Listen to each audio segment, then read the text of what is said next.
त्यांना, कारण आज सरकारमध्ये तुम्ही बघताय तुमच्यात सगळी जी चॅनल्स इथे आहेत त्या सगळ्या चॅनलवर आज वेदना आणि अस्वस्थ, म्हणजे सरकारमुळे होतंय असं माझं म्हणणं नाही, पण अतिवृष्टी आणि म्हणजे ज्या पद्धतीने त्यांना मदत झाली पाहिजे ही मला असं वाटत नाही होते. आणि माननीय मुख्यमंत्र्यांचं एक स्टेटमेंट होतं विधानसभेच्या आधी, सत्तेवर आल्यावर आम्ही सरसकट कर्जमाफी करू, किंवा आता अतिवृष्टी नव्हती.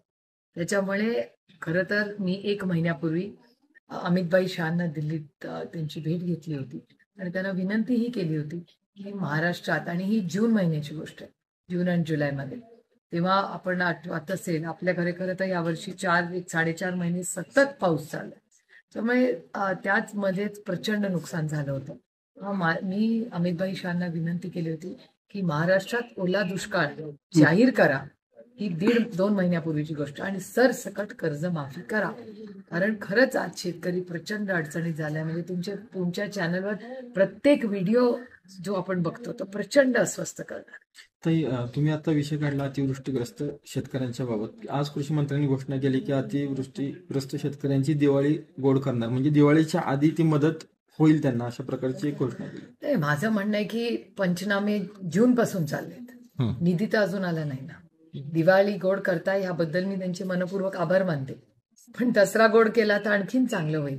याचं कारण असं की तुमच्या आणि माझ्या अन्नधान्याचा प्रश्न सोडवणारा हा शेतकरी आहे, तो काळ्या मातीशी इमान राखणारा शेतकरी, त्याला आत्ता तातडीने मदतीची गरज आहे.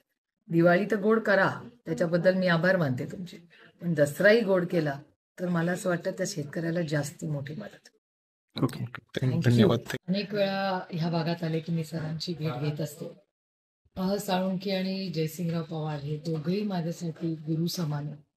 त्यांनी जो अभ्यास इतक्या अनेक वर्ष केला, त्यांच्याकडून खूप शिकण्यासारखं आहे. म्हणून मला तर खरं आज खूप महत्वाचा दिवस आहे. आज तर घट बसताच आहे, सगळ्यांना नवरात्रीच्या शुभेच्छा देते. पण माझा खरं भाग्य आज मी साळुंखे सरांनाही आता भेटणार आहे आणि संध्याकाळी मी जयसिंगराव पवारांचीही भेट घेणार आहे. त्याच्यामुळे या दोघांकडूनही नवीन दरवेळीच भेटलं की काहीतरी शिकायला मिळतं. मला तर अगदी भरभरून आज गिफ्ट पण नवीन मिळाले आहेत.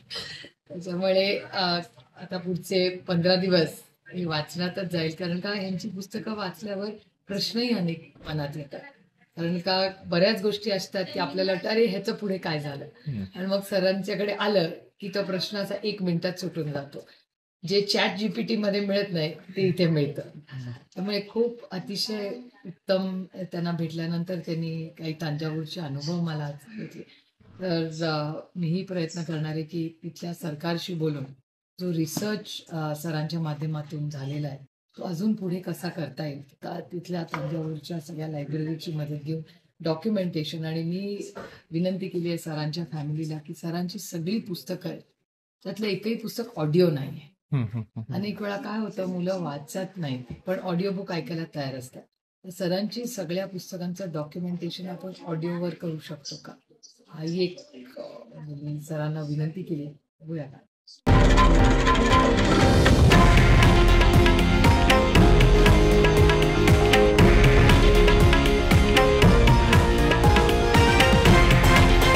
हे आहे देशातील नंबर 1 न्यूज नेटवर्क आणि आपण पाहत आहात TV9 मराठी, एकमेव.